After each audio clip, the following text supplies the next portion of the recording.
أعوذ بالله من الشيطان الرجيم بسم الله الرحمن الرحيم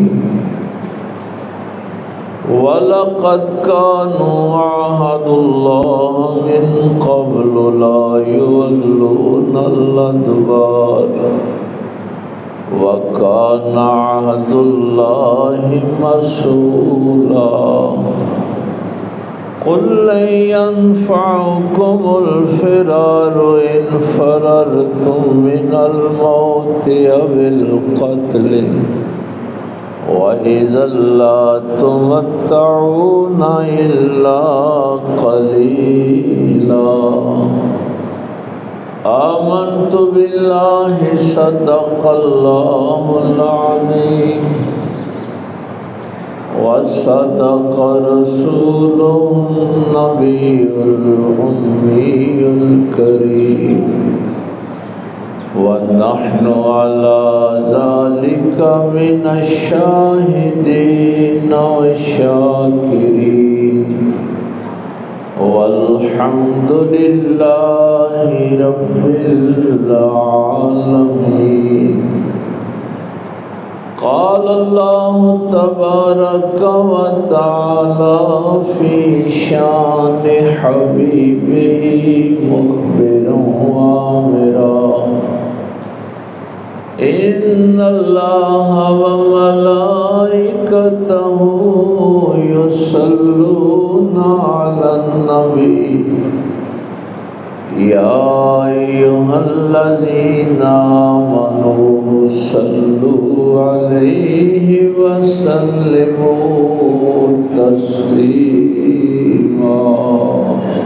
اللهم صل على سيدنا مولانا محمد وعلى آل سيدنا ومولانا محمد وبارك وسلم اللهم صل على سيدنا ومولانا محمد وعلى آل سيدنا ومولانا محمد وبارك وسلم اللهم صل على سيدنا ومولانا محمد وعلى آل سيدنا ومولانا محمد.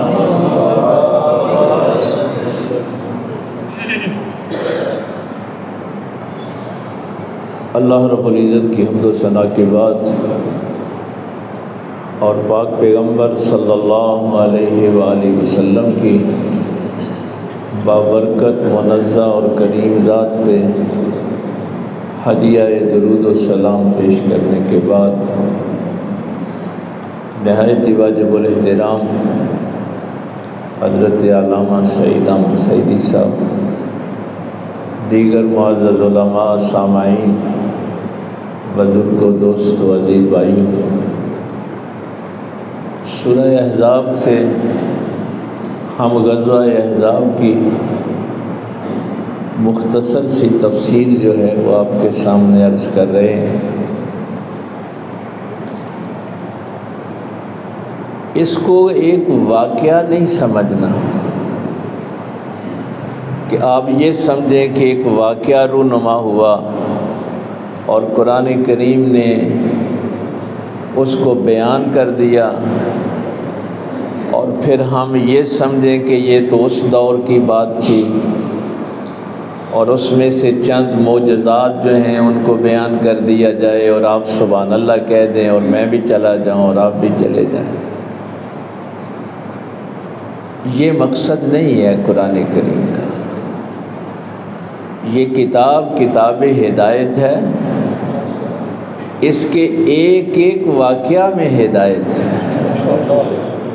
انفرادی زندگی میں بھی اور اجتماعی زندگی میں بھی۔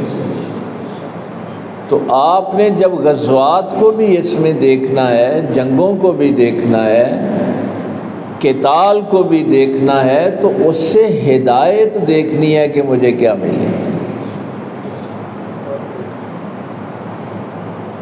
ہمارے ہاں اس بندہ مومن کو، مسلمان کو بہت شریف آدمی سمجھا جاتا ہے کہ جس کو کوئی دھوکہ دے جائے تو وہ خاموش رہے۔ اسلام ایسے مومن کو نہیں مانتا۔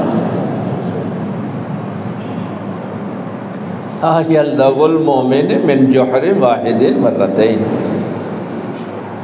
اسلام اس مومن کی بات کرتا ہے جو نہ دھوکہ دیتا ہے نہ دھوکہ کھاتا ہے۔ مومن کسی بے وقوف کا نام نہیں ہے کہ اس کو جو جی چاہے دھوکہ دے کے چلا جائے۔ تو اگر بندہ مومن دھوکہ دیتا نہیں ہے نا تو وہ دھوکہ کھاتا بھی نہیں۔ اس کو کہتے ہیں مومن کی فراست۔ اتقوا فراست المومن، بھائی دھوکے سے کون بچے گا؟ جس کے اندر فراست ہوگی تو وہ بچے گا نا۔ اس بھی پورے واقعہ میں یہی بات ہے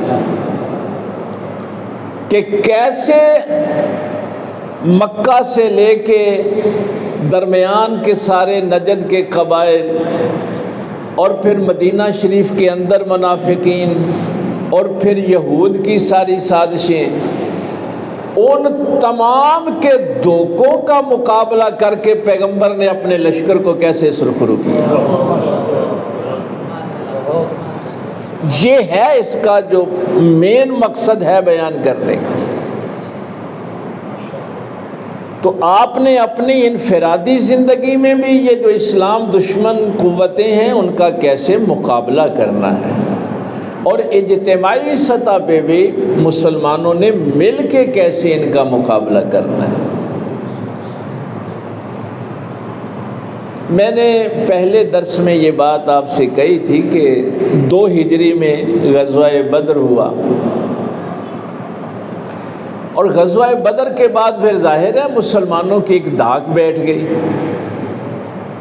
ابو جہل مارا گیا، عتبہ، شیبہ، امیہ بن خلف، جتنے بھی بڑے بڑے سردار تھے مکے کے وہ تو مارے گئے۔ اب اگلے سال جب غزوہ احد ہوا تو اس میں ایک پاک پیغمبر صلی اللہ علیہ وسلم کے حکم کو نہ مانا گیا کہ وہ درے پہ جو 50 لوگ بٹھائے تھے ان میں سے 40 جو تھے وہ چھوڑ کے درہ آ گئے۔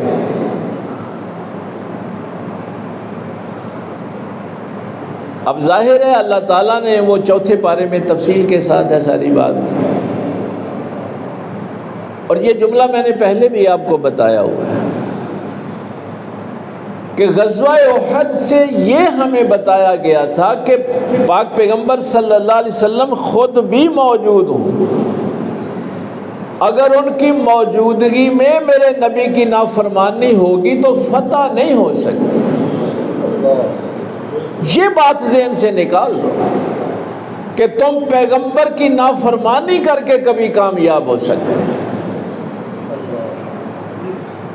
تو یہ جو ہمارے ذہنوں میں ہے نا کہ ہم باطل نظام کو بھی قبول کر لیں، شیطانی نظام کو بھی قبول کر لیں، ہر وقت پاک پیغمبر کے حکموں کی نافرمانی کریں اور پھر کامیابی ہمارے قدم چومے گی، یہ وسوسے ذہن سے نکال دیں۔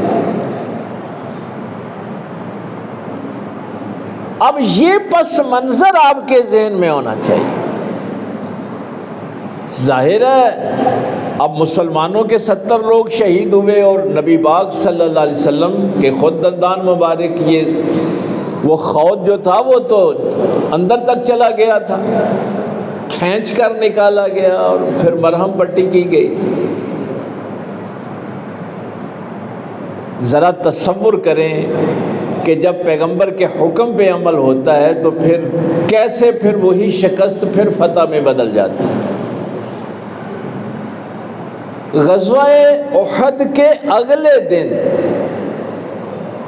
جب ابھی انصار اپنے شہداء پہ ظاہر ہے رو رہے تھے گھروں میں، افسوس کا، تعزیت کا ماحول تھا، اور پاک پیغمبر صلی اللہ علیہ وسلم خود زخمی تھے، حضور خود زخمی ہیں، 70 صحابہ شہید ہو چکے ہیں، باقی زخمی پڑے ہیں، اور پاک پیغمبر صلی اللہ علیہ وسلم اگلے روز ہی فرما رہے ہیں کہ دیکھو یہ مکے کے مشرک پلٹ کر پھر نہ تم پہ حملہ کر دیں، اور میرے ساتھ چلو تاکہ ہم ان کا پیچھا کریں اس سے پہلے کہ وہ ہم پہ حملہ کر دیں۔ اس کیفیت میں زخمی حالت میں میرے پیغمبر 600 صحابہ کو لے کر مشرکین مکہ کے پیچھے گئے۔ یعنی آپ نے اپنے دشمن کا کہاں تک تعاقب کرنا ہے، اور واقعی ویسے ہی ہوا کہ ابو سفیان 400 بندوں کو لے کے بھی مشورہ کر رہا تھا کہ چلو اب تو ان کے حوصلے ٹوٹے ہیں، واپس حملہ کرتے ہیں۔ جب اس 600 کا پتہ چلا تو پھر وہ بھاگ نکلے، یعنی ابھی پتہ چلا تھا تو وہ لشکر بھاگ گیا۔ لیکن وہ جو داغ بیٹھی ہوئی تھی نا غزوہ بدر کے بعد، اب یہ سارے قبائل پھر مشتعل ہو گئے۔ انہوں نے کہا اب تو ہم مسلمانوں کی وہ جو پہلے میں نے کہا تھا کہ جڑ کاٹ دینی ہے، ختم کر دینا ہے۔ ان کے حوصلے بلند تھے۔ اب غزوہ احد کے پہلے 8 مہینوں میں، یعنی پہلے تو یہی واقعہ ہوا کہ ابو سفیان کو بھگایا، 1 مہینے بعد نجد کا ایک جو تھا قافلہ، اس نے فیصلہ کیا مدینے پہ حملہ کرنے کا، بنو اسد نے۔ تو نبی پاک صلی اللہ علیہ وسلم نے حضرت ابو سلمہ کو 150 صحابہ کے ساتھ ان کی سرکوبی کے لیے بھیجا، اور وہ بھی اس لشکر کو دیکھ کے بھاگ گئے، اور کافی مال غنیمت جو ہے وہ مسلمانوں کے حصے میں آیا۔ ابھی وہاں سے فرصت نہیں ملی تھی تو بنو نذیر جو تھے انہوں نے معاہدہ توڑ دیا، یہ پچھلے جمعے میں نے اشارہ کیا تھا۔ اور جب انہوں نے معاہدہ توڑا، نبی پاک صلی اللہ علیہ وسلم نے ان سے کہا کہ اگر تم نے اسی طرح کیا تو پھر ہم تمہارا محاصرہ کر لیں گے۔ تو عبداللہ بن ابی نے کہا کہ 2000 کا لشکر تو میں دوں گا، ادھر قبیلہ طفان والے آ جائیں گے، قریظہ تمہاری مدد کو انکار کر دو۔ ابھی اس سے فارغ نہیں ہوئے تھے کہ بنو غطفان کے 2 قبیلوں نے حملے کا فیصلہ کر لیا۔ اب ان کے مقابلے کے لیے رسول اللہ صلی اللہ علیہ وسلم پھر 400 کا لشکر لے کے نکلے۔ یعنی غزوہ احد کے بعد 8 مہینے مسلسل پاک پیغمبر صلی اللہ علیہ وسلم جنگ میں رہے۔ یہ وہ سینیریو ہے سارا جس میں یہ غزوہ احزاب ہوا ہے۔ یعنی میرے پیغمبر کو 8 مہینے چین سے نہیں بیٹھنے دیا گیا۔ اور یہ آج کا رواج نہیں ہے، یہ جو آپ کہتے ہیں نا ایران پہ پابندیاں لگا دو، پاکستان پہ لگا دو، یہ یہودیوں کا پرانا طریقہ ہے۔ اور مدینہ شریف پہ پھر معاشی پابندیاں بھی لگا دی گئیں، تجارت کی جو پابندیاں تھیں وہ لگا دی گئیں۔ تو اب اندر سے منافقین جو مسلمانی کا روپ۔ اچھا یہاں ایک بات اور، کبھی پچھلے جمعے جو ہم نے کہا تھا کہ وہ پچھلی جو 2 آیتیں پڑھی تھیں کہ یا رسول اللہ صلی اللہ علیہ وسلم ہمارے جو گھر ہیں وہ ان کی حفاظت کرنے والا کوئی نہیں ہے، کوئی ایسے، تو قرآن نے کہا کہ یہ سارے فرار اختیار کر رہے ہیں۔ تو کبھی کبھی تمہارے اوپر اگر مصیبت کا وقت آ جائے نا تو اس کو بھی اللہ کی رحمت سمجھا کرو، اور اس سے ایسے ہی دل تھوڑا نہ کر لیا کرو۔ مصیبت کے دنوں میں تمہیں منافقوں اور مخلصوں کے فرق کا پتہ چل جاتا ہے۔ یہ بھی اللہ کی رحمت ہوتی ہے۔ اور تمہارے اوپر کوئی کبھی کمزوری کا تکلیف کا وقت آ جائے گا تو جو تمہارے مخلص ہیں ان کا اور وہ جو منافق ہیں ان کے فرق کا پتہ چل جائے گا تمہارا اصل ساتھی کون تھا۔ تو جس کے دل میں تھوڑی سی بھی عداوت تھی پیغمبر کے خلاف، اللہ نے ان سب کو کھول کے سامنے رکھ دیا۔ اب یہ سارے عرب کے قبائل منافقین اور یہود اکٹھے ہو کے مدینے پہ حملہ آور ہوئے ہیں۔ اب ان کے مقابلے میں مسلمانوں کی تعداد کتنی مختصر ہے، لیکن یہاں یہ بھی قرآن کریم بیان کر رہا ہے کہ اخلاص والے ہزاروں کے مقابلے میں سینکڑوں بھی ہوں گے تو کافی ہیں، اور مخلص تھوڑے بھی ہوتے ہیں نا، کافی ہوتے ہیں۔ آج کی آیت اس حوالے سے میں نے اگلی جو عرض کی ہے، وَلَقَدْ كَانُوا عَاهَدُ اللَّهِ مِنْ قَبْلُ لَا يُوَلُّونَ الْأَدْبَارَ۔ پچھلا جمعہ آپ کے ذہن میں ہوگا کہ کیسے انہوں نے فرار اختیار کیا، اور آخری آیت جو ہم نے پچھلے جمعے سیکھی تھی کہ وہ بہانے لگا کے جا رہے تھے، اور اللہ نے فرمایا وَلَوْ دُخِلَتْ عَلَيْهِمْ مِنْ أَقْطَارِهَا ثُمَّ سُئِلُوا الْفِتْنَةَ لَآتَوْهَا وَمَا تَلَبَّثُوا بِهَا إِلَّا يَسِيرًا۔ اگر یہ سارے قافلے مدینے میں داخل ہو جاتے اور پھر ان منافقوں سے کہتے کہ او ہمارا ساتھ دو، تو پھر انہوں نے نہیں کہنا تھا کہ ہمارے گھر خالی ہیں، انہوں نے مسلمانوں کے خلاف لڑنا تھا۔ تو یہ چیز ہم نے آخر میں سیکھ لی تھی کہ یہ بہانے لگا رہے ہیں، صرف مسلمانوں کا ساتھ نہیں دینا چاہتے۔ تو اللہ تعالیٰ فرما رہا ہے کہ اس سے پہلے بھی انہوں نے اللہ سے وعدہ کیا تھا لا یولون الادبار، ہم پیٹھ پھیر کے نہیں بھاگیں گے۔ یہ جو اب بھاگ رہے ہیں نا، اس سے پہلے بھی انہوں نے اللہ سے وعدہ کیا تھا۔ کئی ہمارے لوگوں کو بڑا شوق ہوتا ہے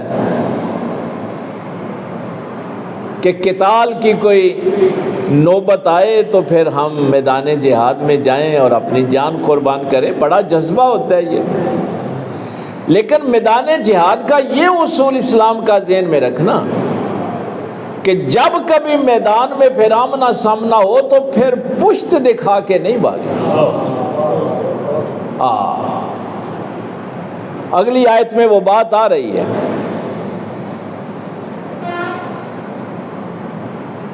قُلْ لَنْ يَنْفَعَكُمُ الْفِرَارُ إِنْ فَرَرْتُمْ مِنَ الْمَوْتِ أَوِ الْقَتْلِ وَإِذًا لَا تُمَتَّعُونَ إِلَّا قَلِيلًا۔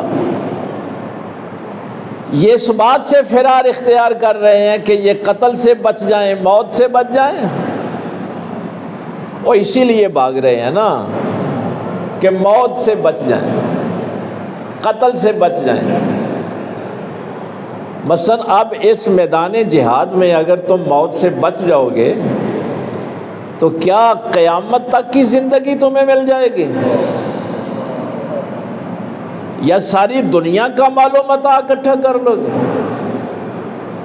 اب بھی اگر جیو گے تو مختصر سا وقت جیو گے نا، موت تو پھر بھی آ جانا ہے۔ موت نے تو تمہیں پکڑ لینا۔ جو منافقین غزوہ احد سے 300 بھاگے تھے، کیا ان کو موت نہیں آئی؟ تو اگر کسی کے ذہن میں یہ ہے نا کہ وہ بھاگ جائے گا تو موت سے بچ جائے گا، اس لیے اب مسلمانوں کو یہ اجازت نہیں ہے۔ میں ایک اشارہ اگر آپ کو کر دوں، آپ کو یہ ساری بات سمجھ آ جائے۔ حضرت علی رضی اللہ تعالیٰ عنہ کو کیسے شہید کیا گیا؟ نماز پڑھا رہے تھے نا، پیچھے سے حملہ کیا، اور بھائی پیچھے سے حملہ ہوا ہے، حضرت حمزہ سے بھی پیچھے سے حملہ ہوا ہے۔ یہ اشارہ اس لیے کر رہا ہوں کہ بندہ مومن کے سامنے آ کے یہ کامیاب نہیں ہو سکتے۔ نعرہ تکبیر، نعرہ رسالت، نعرہ حیدری، نعرہ یہ ان کی جرت نہیں ہے کہ ایمان والوں کے سامنے آگے کبھی کامیاب، جب بھی حملہ کریں گے پیچھے سے کریں، چھپ کے کریں۔ یہ ان کی بزدلی بھی بتائی جا رہی ہے، چونکہ مومن نے تو اب پیٹھ نہیں دکھانا۔ بندہ مومن میدان سے بھاگنے والا نہیں آتا۔ اس لیے اللہ نے فرمایا کہ انہوں نے پہلے بھی وعدہ کیا تھا کہ اگر کبھی ایسا موقع آیا تو ہم میدان چھوڑ کے نہیں بھاگیں گے، اور جب بھاگ گئے تھے منافقین۔ اگلا جملہ بڑا سخت ہے لیکن آج اس کی وضاحت نہیں ہو سکے گی۔ وَكَانَ عَهْدُ اللَّهِ مَسْئُولًا، اللہ تو پھر وعدوں کا سوال کرتا ہے۔ اللہ سے جو وعدے کیے جاتے ہیں نا، اللہ تو پھر پوچھتا ہے کہ ہاں بھائی وعدہ کیا تھا پورا کیا ہے کہ نہیں کیا۔ یہ جو کلمہ پڑھ کے آپ نے بھی وعدہ کیا ہوا ہے نا، وعدہ تو پھر وہ پوچھے گا کہ میرے نظام کو مانا تھا کہ باطل کے نظام کو مانا تھا۔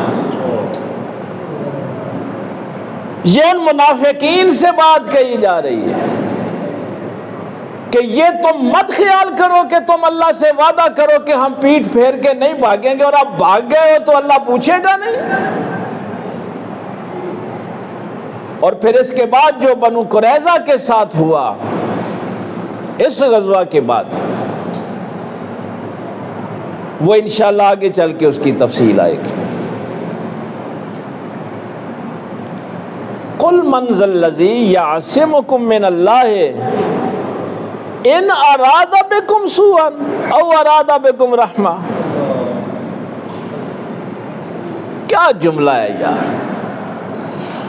اگر اللہ تمہیں کوئی تکلیف پہنچانا چاہے تو کون ہے جو تمہیں بچا لے؟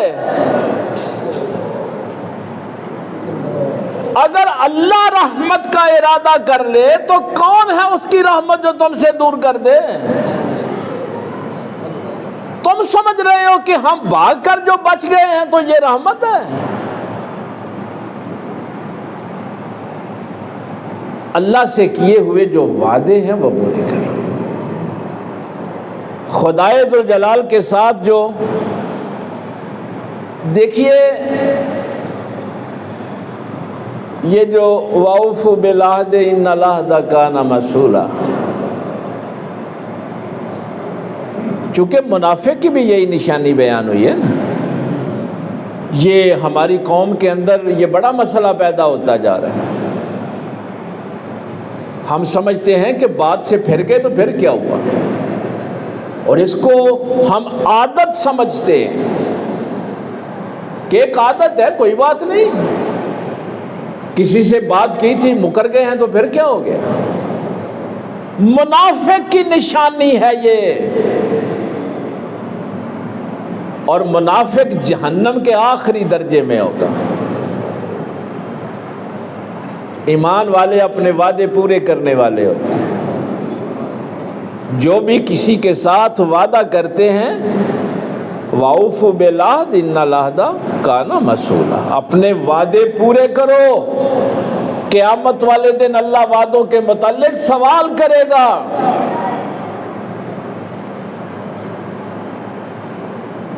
یہی تو ایک خاص بات ہے اس میں۔ آگے چل کے جو غزوہ احزاب کے حوالے کے بعد جو بات آئے گی، یہ مشرکین کی جو کتابیں ہیں ان میں بھی یہ بات لکھی ہوئی ہے، عیسائیوں کی کتابوں میں بھی یہ بات لکھی کہ نبی پاک صلی اللہ علیہ وسلم کی جو اصل فتح ہوتی تھی وہ پتہ ہے کیا ہوتی تھی؟ اصل فتح یہ نہیں ہے کہ اتنے کافر مار دیے ان کو بھگا دیا، نہیں، اصل فتح میرے پیغمبر کی اخلاقی فتح ہوتی تھی۔ اخلاق جو تھے وہ میرے پاک پیغمبر صلی اللہ علیہ وسلم کے میدان جنگ میں بھی کبھی ان سے روگردانی نہیں کی۔ تو وہ جو اخلاقی معیار تھا وہ اصل فتح ہوا کرتی تھی۔ قیدیوں کے ساتھ کیسا سلوک کرنا ہے، وہ چاہے دشمنوں کے قیدی کیوں نہیں ہے، بھوکوں کے ساتھ کیسا سلوک کرنا ہے، وہ دشمنوں کے ہی کیوں نہیں ہے۔ کبھی انقلاب پہ بات ہوئی تو پھر ہم کریں گے انشاءاللہ قرآن کریم سے۔ اسلامی انقلاب اور غیر اسلامی انقلاب کا فرق یہی ہے۔ غیر اسلامی انقلاب جتنے بھی آئے ہیں ان میں خون بہا ہے، اخلاقیات کی دھجیاں اڑی ہیں، انسانیت شرما گئی ہے، لیکن اسلامی انقلاب خیر والا انقلاب ہوتا ہے۔ وہاں فتح مکہ والے دن بھی کہا جاتا ہے لا تثریب علیکم اليوم۔ تو اس انقلاب میں فساد نہیں ہوتا، خیر کا پہلو ہوتا ہے، اور فسادی ذہن کو پتہ ہی نہیں کہ اسلامی انقلاب ہوتا کیا ہے۔ تو یہ جو اخلاقی برتری میرے پاک پیغمبر صلی اللہ علیہ وسلم کی تھی، اس کا وہ مقابلہ نہیں کر پاتے تھے۔ اب فیصلہ تو یہ ہوا تھا کہ شمال سے یہ بنو نذیر اور قریظہ اور یہ یہود جو ہے یہ حملہ کریں گے، مشرق سے وہ جو 7 قبائل میں نے کہا کہ بنو اسد تھے، بنو سعد تھے، چا تھے، مرہ تھے، وہ آئیں گے، اور تیسری جانب سے 12,000 کا لشکر ابو سفیان کا حملہ کرے گا۔ یہ ذرا تھوڑا سا نقشہ اپنے ذہن میں لائیں۔ شمال سے یہود آئیں گے، ادھر سے وہ نجد والے قبائل مشرق سے، تیسری جانب سے 12,000 کا وہ لشکر آئے گا، اور اندر سے منافقین حملہ کریں گے۔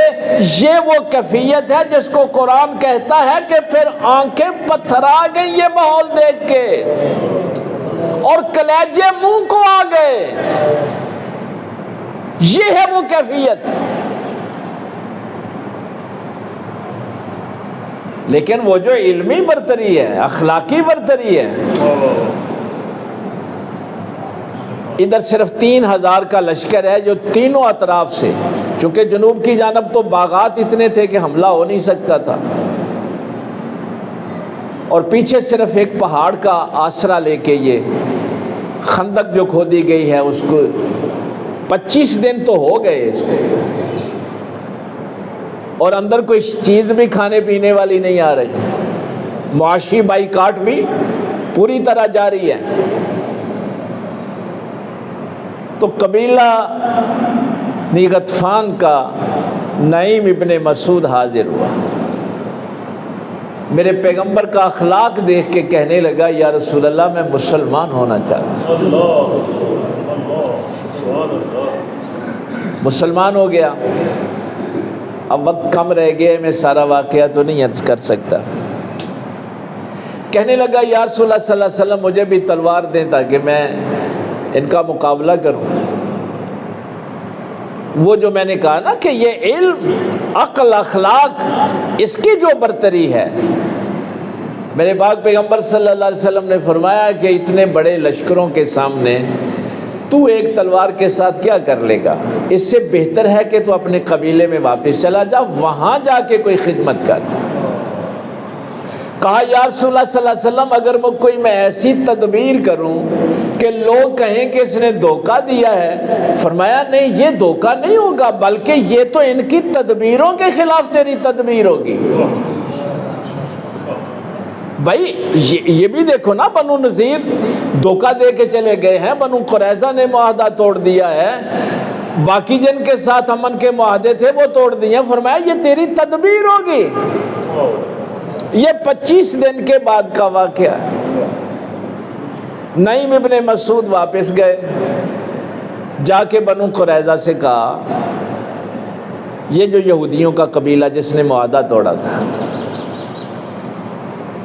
انہوں نے کہا دیکھو بات یہ ہے کہ میں تمہارا ہمدرد ہوں، یہ محاصرہ بہت جلد ختم ہو جائے گا، چونکہ میں ادھر سے ہو کے آیا ہوں ابو سفیان کے پاس سے، یہ زادِ راہ ختم ہو گیا، جانوروں کے لیے چارہ نہیں ہے، کھانے پینے کا سامان نہیں ہے، تو وہ تو بہت جلد چلے جائیں گے واپس، تم نے تو یہاں مدینے میں رہنا ہے، تو تم مسلمانوں کا مقابلہ کیسے کرو گے؟ تو بہتر یہ ہے کہ اگر یہ ابو سفیان تمہیں، فیصلہ اصل میں یہ ہوا تھا، ابو سفیان نے کہا تھا کہ تم اندر سے حملہ کرو نا، باہر سے ہم کرتے ہیں اور ان کو ختم کر دیتے ہیں۔ نعیم نے جا کے کہا بنو قریظہ سے، یہودیوں سے، کہ دیکھو ابو سفیان تمہیں یہ جو حملے کا کہہ رہا ہے نا، یہ بھاگ جائے گا، اس کے پاس تو راشن نہیں رہا، اس سے کہو کہ تو اپنے نا 2-4 سردار ہمارے حوالے کر دے سیکورٹی کے طور پہ، تاکہ تو میدان چھوڑ کے بھاگے تو نہ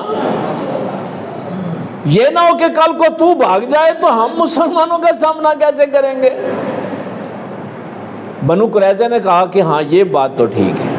اب یہاں سے نعیم اٹھے اور ابو سفیان کے پاس چلے گئے۔ اکربہ میں ابو جہل بھی بیٹھا ہوا تھا، اور بھی سرداران قریش ہوئے۔ انہوں نے کہا دیکھو بات یہ ہے کہ بنو قریظہ جو ہے نا، ان کی مسلمانوں کے ساتھ ڈیل ہو گئی، اور وہ اب تم سے نا سیکورٹی کے طور پہ چند سردار مانگیں گے، اور یہ کام نہ کرنا، اگر تم نے ان کو یرغمال بنا دیا، تم بھاگے تو تمہارے سرداروں کا کیا بنے گا؟ ان کو تو مدینہ والے مار دیں گے۔ اب جب ابو سفیان نے ان کو پیغام بھیجا، انہوں نے کہا بھائی بس جو معاہدہ ہوا ہے، صبح اندر سے تم حملہ کرو، باہر سے ہم کریں گے۔ تو بنو قریظہ نے ویسے ہی کہا، انہوں نے کہا بھائی دیکھو اگر تم بھاگ گئے تو ہم مسلمانوں کے کیسے مقابلہ کریں گے، اس لیے اپنے 2-4 سردار ہمارے حوالے کر دو۔ ابو سفیان نے کہا نعیم سچ کہہ کے گیا ہے، نعیم نے جو بات کہی تھی وہ سچی کہی تھی۔ اب یہاں سے ان کی پھوٹ پڑی، یہودیوں کی اور مشرکین مکہ کی۔ انہوں نے اپنے سردار حوالے کرنے سے انکار کر دیا۔ انہوں نے بھی کہا کہ وہ جو مکے میں خانے کعبے کی دیوار پکڑ کے وعدہ کیا تھا کہ آخری دم تک لڑیں گے، یہ تو ابھی مکر گئے ہیں۔ اب اس کے بعد پھر یہ جو آگے آیت ہے اس کا انشاءاللہ پھر بعد میں بات ہو جائے گی اگر اللہ نے موقع دیا۔ ادھر یہ کام ہو گیا، اور ادھر پھر وہ جو پہلی آیت میں بات ہوئی تھی کہ اللہ تعالیٰ نے ہوا بھیجی، جہاں سے بات شروع ہوئی تھی، ٹھنڈی ہوا، سخت سرد ہوا، اور ایسی ہوا کہ جس میں ان کے چولہے بجھ گئے، خیمے الٹ گئے، ان کے جانوروں کی رسیاں ٹوٹ گئی، اور 7 سائیڈوں سے فرشتے اللہ اکبر کی صدا بھی لگاتے تھے، جن سے ان کے دل دہل جاتے تھے۔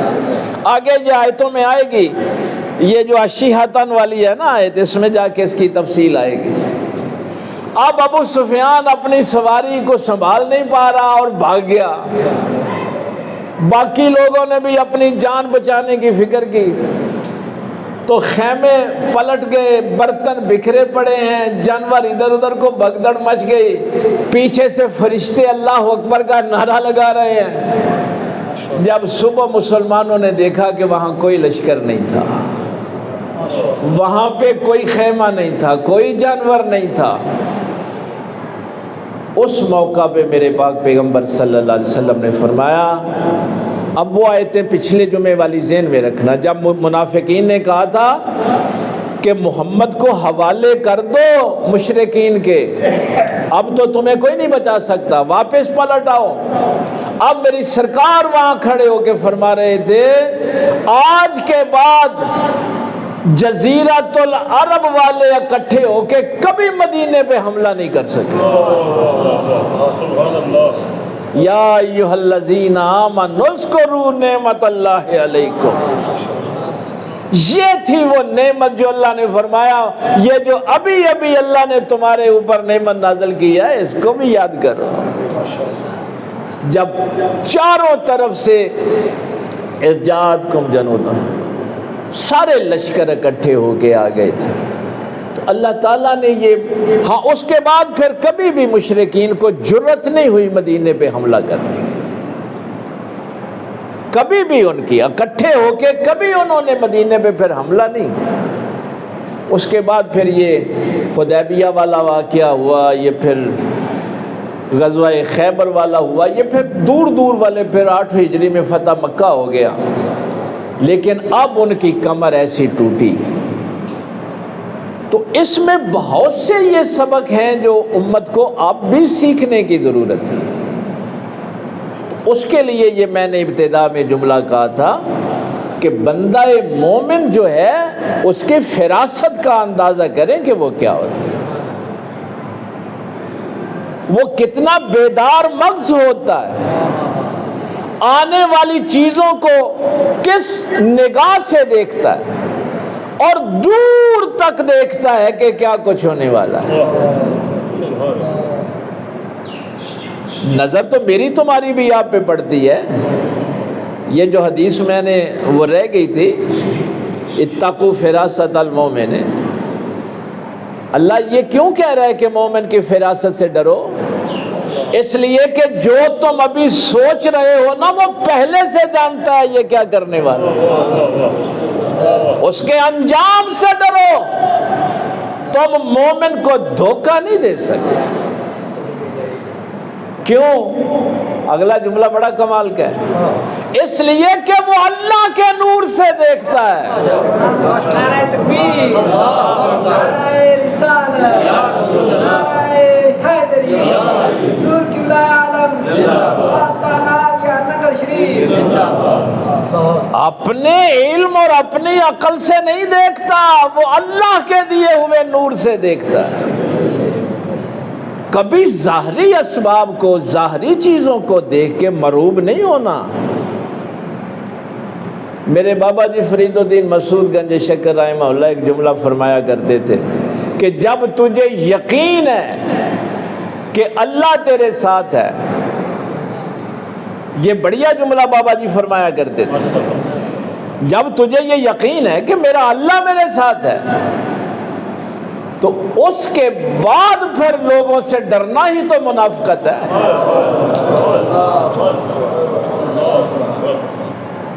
اس کے بعد دل میں خوف پیدا ہونا کہ کوئی دوسرا مجھے نقصان پہنچائے گا، وہ آزمائش تو ہو سکتی ہے یا پھر تیرا یقین ناقص ہے۔ یہ ہے وہ آیت، میں نے بس اس جملے میں یہ بات کر دی، ان اراد بکم سوءا او اراد بکم رحمہ، اگر وہ ارادہ کر لے تجھے پھنسانے کا، تجھے تکلیف پہنچانے کا، اور میدان جنگ سے بھاگ جانے والوں تمہیں کون بچائے گا؟ اور اگر وہ ارادہ کر لے تمہیں بچانے کا، رحمت کا، تو اس کی رحمت کو کون دور کر سکتا ہے؟ اس لیے کبھی بھی میرے پیغمبر کے حکم کی نافرمانی نہ کرنا، پیغمبر کے ساتھ مخلص رہنا، پاک پیغمبر صلی اللہ علیہ وسلم کے ساتھ وابستہ رہنا، ظاہری چیزوں کو دیکھ کے غلط فیصلے نہ کرنا، نہ باطل نظام کو تسلیم کرنا، نہ پیغمبر کی مخالفت کرنا۔ یہ سارا سبق ہے اس واقعہ کے اندر کہ حالات تو ظاہراً تمہارے بھی ایسے تھے، لیکن جب تم پاک پیغمبر صلی اللہ علیہ وسلم کے ساتھ وابستہ ہو گئے تو پھر دیکھو نا احزاب کا کیا حال ہوا، یہودیوں کا کیا ہوا، منافقین کا کیا ہوا، مشرکین کا کیا ہوا۔ تو اس سے یہ سبق آپ نے حاصل کرنا ہے۔ اللہ عمل کی توفیق دے۔ وآخر دعوانا الحمدللہ۔